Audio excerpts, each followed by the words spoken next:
আসসালামু আলাইকুম। প্রিয় দর্শক, অন্য মঞ্চের আলাপচারিতায় আপনাদের সকলকে আমন্ত্রণ জানাচ্ছি। কথা বলার জন্য আজ আমাদের সঙ্গে রয়েছেন সুপ্রিম কোর্টের আইনজীবী জনাব আবু হেনা রাজ্জাকী। জনাব আবু হেনা রাজ্জাকী, আপনাকে আমাদের এই অনুষ্ঠানে স্বাগত জানাচ্ছি। আপনাকে শুভেচ্ছা জানাচ্ছি এবং আপনার দর্শক শ্রোতা যারা আছে সবাইকে আমার শুভেচ্ছা। রাজ্জাকী ভাই, আজকে যে জিনিসটা খুবই আমার কাছে গুরুত্বপূর্ণ মনে হয়েছে যে আজকে তৃতীয় দফায় আহ প্রধান উপদেষ্টা উনি ইয়ের সঙ্গে 14টা দল ও জোটের সঙ্গে একটা বৈঠকে বসেছিলেন। আপনি জানেন এর আগে 12 দলের সঙ্গে বসেছেন, তার আগে 4 দলের সঙ্গে বসেছেন। তো এই 14 দলের জোটের সঙ্গে বৈঠকে দুটো জিনিস পাওয়া গেছে। একটা হলো প্রধান উপদেষ্টা যেটা বলেছেন, সে প্রধান উপদেষ্টা বক্তব্য হলো যে মানে গন্ডগোল লাগিয়ে নির্বাচনের আয়োজনকে ভণ্ডুল করার চেষ্টা চলছে। উনি এই আশঙ্কা প্রকাশ, আমি যদি পুরো বাক্যটা পড়ি, সেখানে এরকম বলেছেন উনি, যখনই নির্বাচনের প্রস্তুতি নিয়ে আমরা অগ্রসর হচ্ছি তখনই নানা ষড়যন্ত্র সামনে আসছে, কিন্তু বাস্তবতা হচ্ছে কোনো ষড়যন্ত্র করেই গণতান্ত্রিক গণতন্ত্র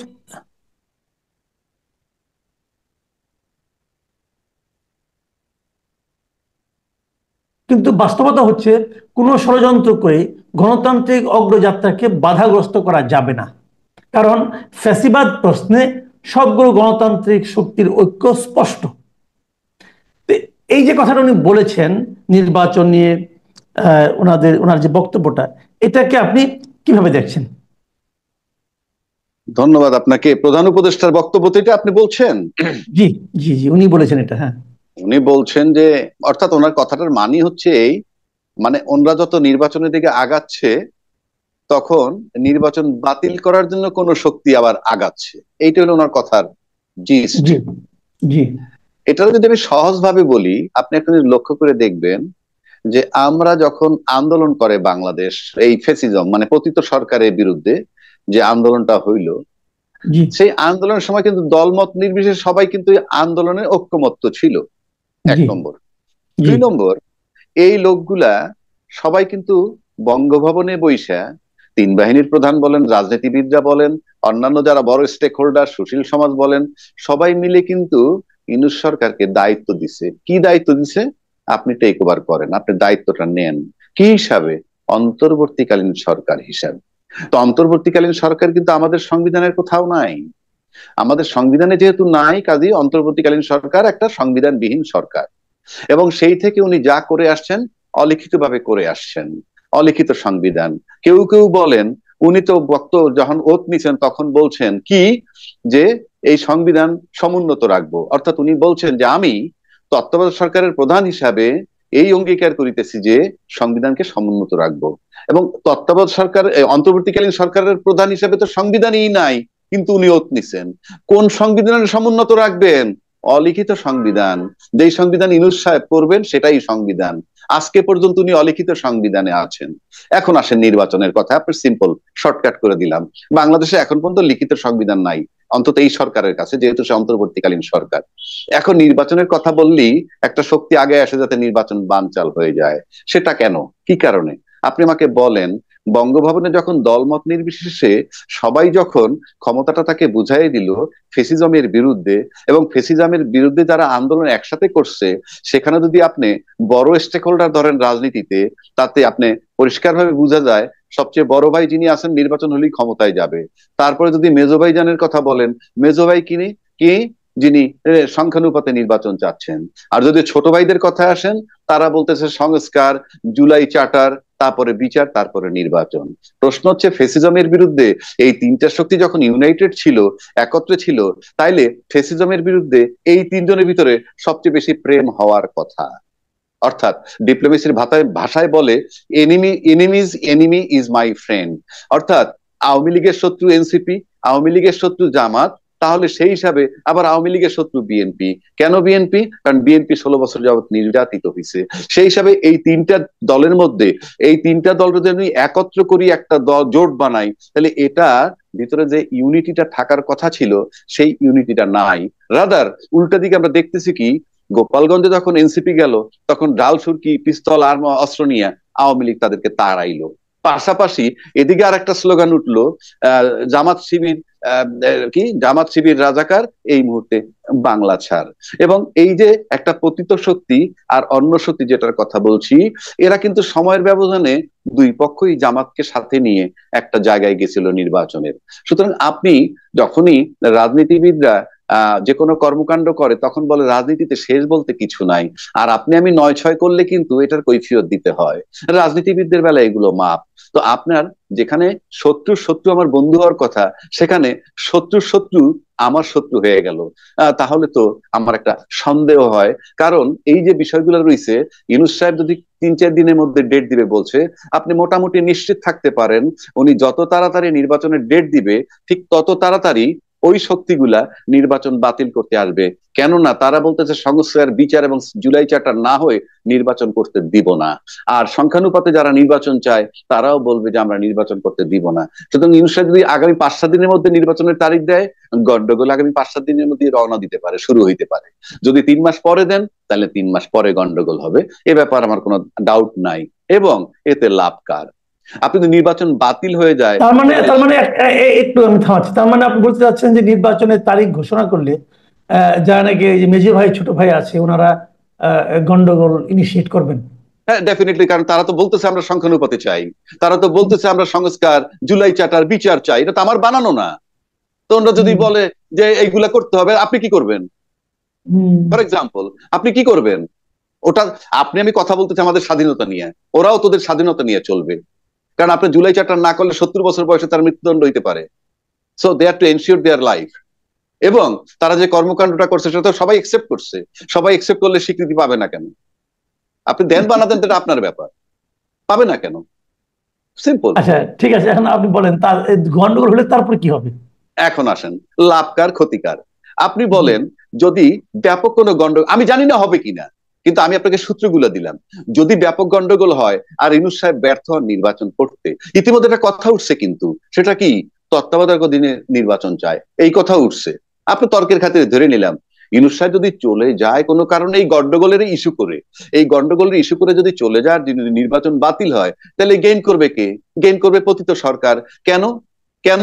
ইউনূস সাহেব যদি নির্বাচন না দিয়ে চলে যায়, তাহলে কোনোভাবে তৃতীয় পক্ষ যেই আসুক, প্রত্যক্ষ বা পরোক্ষ ভাবে, সে তো পতিত সরকারের লোকই। আপনি আনেন না, সেট করেন, কাকে সেট করবেন? আপনি দেখেন না, মিলান না, কাকে মিলাইবেন? কার কাছে ক্ষমতাটা দিবেন? সে পতিত সরকারের, প্রত্যক্ষ না হোক পরোক্ষ ভাবে। এক। দুই, ক্ষতিগ্রস্ত কে হবে নির্বাচন যদি বানচাল হয়? পরোক্ষভাবে যদি পতিত সরকারের কোন লোক এসে টেক ওভার করে এবং ২-৩ বছর কাটাইয়া দেয়, তাহলে যারা নির্বাচন করলেই বিজয় লাভ করবে, বড় ভাইরা, তাদের লোকসান হয়ে যাবে। সুতরাং বড় ভাইদের নৈতিক দায়িত্ব নির্বাচনটা কেমনে আদায় করবে? আর মেজো ভাই ছোট ভাইয়ের দায়িত্ব হইলো তারা তাদের নিজেদের নিরাপত্তার জন্য সংস্কার, বিচার, জুলাই চার্টার এনশিওর করতে চাইবে।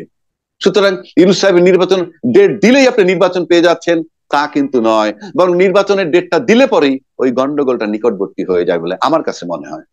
এখন আমি অন্য একটা প্রসঙ্গে আসি। এই প্রসঙ্গটি আসলে শেষ প্রসঙ্গ, আজকে বেশি লম্বা করতে চাই না। সে প্রসঙ্গটা হলো যে গোপালগঞ্জে যে কদিন আগে নাগরিক পার্টির সমাবেশকে কেন্দ্র করে হামলা সংঘর্ষ হলো, প্রাণঘাতী মতো ঘটনা ঘটলো। সেই ঘটনার পর কদিন আগে 11 জনের একটা নাগরিক পর্যবেক্ষণ দল সেখানে গিয়েছিলেন। এই দলে ছিলেন শহীদুল আলম, ঢাকা বিশ্ববিদ্যালয়ের শিক্ষক সামিনা লুৎফা, মোশাহিদা সুলতানা, রুশাদ ফারুকী, আইনজীবী সারা হোসেন, মঞ্জুর আল মতিন, সাংবাদিক তাসনিম খলিল, শিল্পী বিথি ঘোষ, লেখক ফিরোজ আহমেদ, অধিকার কর্মী নাফিউল আলম। এছাড়া একজন সাংবাদিকও ছিলেন যিনি তার নাম প্রকাশ করতে চাননি। এই 11 নাগরিক ওখানে দেখে এসে মন্তব্য করেছেন যে সেখানে যে প্রাণঘাতী অস্ত্র ব্যবহার করা হয়েছে, এই অস্ত্র ব্যবহারের কোনো যৌক্তিকতা তারা পাননি। এবং তারা এটাও বলেছেন যে এই ঘটনায় মানবাধিকার লঙ্ঘন ও অতিরিক্ত বল প্রয়োগ ঘটেছে কিনা তা যাচাইয়ের জন্য নিরপেক্ষ ও গ্রহণযোগ্য তদন্তের জন্য তারা সরকারের কাছে দাবি জানিয়েছেন। আপনি কি বলবেন?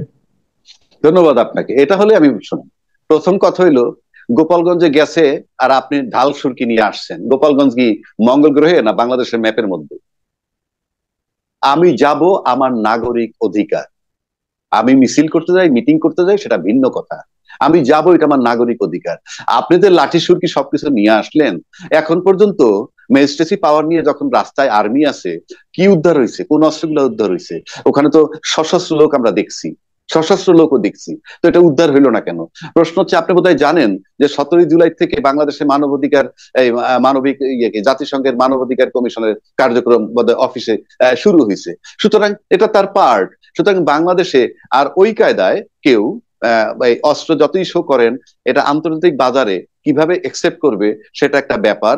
এবং আওয়ামী লীগ কিন্তু আবার বুঝাই দিছে যে তারা কিন্তু একেবারে বসে নেই, সুযোগ পেলেই যে তারা ছবল দিবে সেটাও তারা বুঝাই দিছে। এটা হলো সিম্পল কথা। তবে আরেকটা কথা আমি আপনাকে বলি, যে কোনো ভাবে যে কোনো গন্ডগোলের মাধ্যমে কোনো কারণে যদি ইউনূস সাহেব চলে যায়, তাহলে কিন্তু বাংলাদেশে পরবর্তীকালে নির্বাচন হবে কি হবে না, কিংবা হলে কি না হলেই কি, এবং এখানে মারামারি কাটাকাটি হলেই কি, আমার কাছে মনে হয় না কোনো শক্তি তাকায় দেখবে। এই কারণে, কারণ ইউনূস সাহেবের রিমুভালটা যে শক্তির কাছে জরুরি, সেই ইউনূস সাহেব যদি চলে যায় তখন তারা দম ছেড়ে বাঁচবে, এবং তারপরে যা খুশি তাই হোক। সুতরাং আমি মনে করি ইউনূস সাহেবকে রেখে যদি আপনি নির্বাচন দিতে পারেন সেটা লাভ। আর ইউনূস সাহেব যদি চলে যায়, আপনি মনে করেন না XYZ যেই আপনি কামাল বাইরে তাল দেখ বা রাজ্জাকি সাহেবের তাল দেখ, ইউনূস সাহেব চলে যাওয়ার পর কিন্তু কেউ কারো দিকে তাকায় দেখবে না। কারণ যে শক্তিটার কাছে প্রথম নৈতিক হিসাব হইলো ইউনূস সাহেবের রিমুভাল দরকার, সেই ইউনূস সাহেব চলে গেলে কিন্তু আজকে যারা ইউনূস সাহেবরে নির্বাচনের নামে সরানোর জন্য যারা চিন্তা করতেছেন, সেই ইউনূস সাহেব যে কোনো ভাবেই যদি সরে যায়, নির্বাচন ছাড়াও আপনি নির্বাচন অনিশ্চিত হইলেও ওই শক্তি আপনাদের দিকে ফিরে তাকাবেন। আপনি বলতে চাচ্ছেন ইউনূস সাহেব চলে গেলে দেশে একটা অরাজক পরিস্থিতি তৈরি হবে? হবে কি হবে না জানি না, কেননা ওই যে ইউনূস সাহেব চলে গেলে যদি আপনি নির্বাচন কিভাবে করবেন? কারণ উনি যদি গন্ডগোলেই চলে যান, ওই যে আমার সংস্কার লাগবে, বিচার লাগবে, জুলাই চাটাল লাগবে, সংখ্যানুপাতে নির্বাচন চাই, এটা আপনি ঠেকাবেন কি করে? আর ওই আগের মতো গুলি দিয়ে থামাবেন? পারবেন না। এখানে হিউম্যান রাইটস এর অফিস বসছে, তর্কের খাতিরে বলছি। সুতরাং আপনি, it is not so easy. সুতরাং আমি যদি ইউনূস সাহেবের রিমুভাল চাই, যেমন আমি মাসুদ কামাল সাহেবের রিমুভাল চাই, এখন মাসুদ কামাল সাহেবের রিমুভাল হওয়ার পর আমি খুশি হয়ে গেলাম, আরো গন্ডগোল হলে আমার কি আসে যায়? আমি তো মাসুদ সাহেবের রিমুভাল চাইছি। ইউনূস সাহেবের রিমুভাল যারা চান, ইউনূস সাহেব যে কোনো ফর্মে যদি চলে যান, এবং উনি কিন্তু কালকে আগস্ট মাসের শুরুতে যদি নির্বাচনের তারিখ দেন, উনি সেপ্টেম্বরেও চলে যেতে পারেন যদি পরিস্থিতি তাকে পারমিট না করে। আচ্ছা, যে কথাটা বলছিলাম আমি, যে এই যে ওনারা যে বললেন ওনারা গোপালগঞ্জে প্রাণঘাতী অস্ত্র ব্যবহারের যৌক্তিকতা পাননি, এটা সম্পর্কে আপনি কি বলবেন? এই যে তার মানে প্রাণঘাতী অস্ত্র ব্যবহার হয়েছে কিন্তু যৌক্তিকতা পাননি, এই তো কথাটা। যৌক্তিকতা পাননি, অফকোর্স যৌক্তিকতা নাই। নাই, আপনি কেন নামবেন এটা নিয়ে? আমি আমার বাংলাদেশের একটা জেলায় যাব, আপনি এইটা নিয়ে আসবেন না, তারা কিন্তু এই প্রসঙ্গে বলেন নাই। প্রাণঘাতী অস্ত্র প্রয়োগ করেছে তো সেনাবাহিনী অথবা আর্মি, মানে আইন শৃঙ্খলা রক্ষাকারী বাহিনী। মারা গেছে 5 জন, এরা তো আইন শৃঙ্খলা রক্ষাকারী বাহিনীগুলিতে মারা গেছে। ওনারা এই প্রসঙ্গে কথা বলেছেন। যদি এই প্রসঙ্গে বলে থাকে, অফকোর্স প্রশাসন, এটা কে মারছে এখানে কিন্তু পরিষ্কার আমরা দেখছি, যারা মিছিল মিটিং নিয়ে গেছে বা মিছিল করতে গেছে তাদের কাছে কোনো অস্ত্র ছিল না। অস্ত্র ছিল কার কাছে? গোপালগঞ্জের লোক নিয়ে আসছে আর প্রশাসনের কাছে। সুতরাং যে 5টা লোক মারা গেছে, তারা মারা গেছে হয় প্রশাসনের অস্ত্রে, নয় গোপালগঞ্জের অস্ত্রে। সুতরাং এইটার কৈফিয়ত তাদেরকে দিতে হবে, তাদেরকে দিতে হবে। এবং তারা কেন মারলো, প্রাণঘাতী অস্ত্র কেন ব্যবহার করলো, সেটার কৈফিয়ত তাদেরকে দিতে হবে। এটার ভিতরে 2টা অংশ আসবে, সিভিল পার্ট গোপালগঞ্জের লোক, আর প্রশাসনের পার্ট হইলো সেই পুলিশ বলেন বা আর্মি বলেন বা যারা ছিল, এটা তাদেরকে কৈফিয়ত দিতে হবে। এই ঘটনাকে কেন্দ্র করে গোপালগঞ্জে 5,400 লোকের বিরুদ্ধে মামলা হয়েছে, কিন্তু এই 5,400 লোকের মধ্যে তো আর্মি অথবা পুলিশ তো নেই। হ্যাঁ, আপনি কি প্রশাসনের বিরুদ্ধে কখনো মামলা হয় বাংলাদেশে? আমি জানতে চাচ্ছি। হ্যাঁ, আমি বলি, আপনি কখনো যদি মামলা করতে যান, বা পুলিশ ইনফরমেশন দেন যে ভাই এখানে একটা ডেড বডি পড়ে আছে, আপনি একটা মামলা করেন, সে কি বলবে জানেন? তার আত্মীয় স্বজন কি আছে ডাকেন। কিন্তু সচিবালয়ে যে ঢুকলো ওয়াল টপকে, তারপরে যে 1200 লোকের বিরুদ্ধে মামলা করলো, পুলিশের একজন সাব ইন্সপেক্টর, সেখানে গার্জিয়ান লাগে নাই? তো আপনি আমাকে বলেন, প্রশাসন এমন একটা জিনিস, আমি একটা সিম্পল শেষ করে দিচ্ছি। প্রশাসন এমন একটা জিনিস, হাসিনা কিভাবে প্রশাসনকে ব্যবহার করছে সেটা হাসিনার দক্ষতা নয়, সেটা হলো ভাইস ভার্সা, যে তোমরা আমাকে ক্ষমতায় রাখো, তোমরা লুট করে খাও। আবার আরেকটা প্রশাসনের কথা বলছি, আপনি দেখেন ফখরুদ্দিন সরকার যে ছিল, সে তো মঙ্গলগ্রহে এসে বিশাল অভিজ্ঞতা নিয়ে আসে নাই। সে ছিল ক্ষমতায়, আর তার পাশে ছিল তৎকালীন সেনাপ্রধান, তখন কিন্তু মাটি থরথর করে কাঁপছে। এই হলো প্রশাসন। আবার আজকে ইউনূস সাহেব ক্ষমতায়, তার পাশে বর্তমান সেনাপ্রধান আছেন, মাটি কিন্তু থরথর করে কাঁপছে না। তাহলে বুঝেন ফখরুদ্দিন সাহেব আর ইউনূস সাহেব তাদের কোনো রোল নাই, রোল হচ্ছে প্রশাসনের। তারা কাজটা করে কিভাবে, দ্যাট ইজ ইম্পর্টেন্ট। জি, অনেক ধন্যবাদ, অনেক ধন্যবাদ জনাব আবু হানা রাজ্জাকী। প্রিয় দর্শক, আপনারা শুনলেন বিভিন্ন বিষয়ে নির্বাচন, ডক্টর ইউনূসের বক্তব্য, গোপালগঞ্জের ঘটনা এবং সেই প্রেক্ষিতে নাগরিকদের যে বিশ্লেষণ, সেই ব্যাপারে মিস্টার আবু হানা রাজ্জাকীর মূল্যায়ন। আপনাদের কেমন লাগলো আমাদের লিখে জানাবেন। আপনারা সবাই ভালো থাকবেন, আবার কথা হবে। আল্লাহ হাফিজ।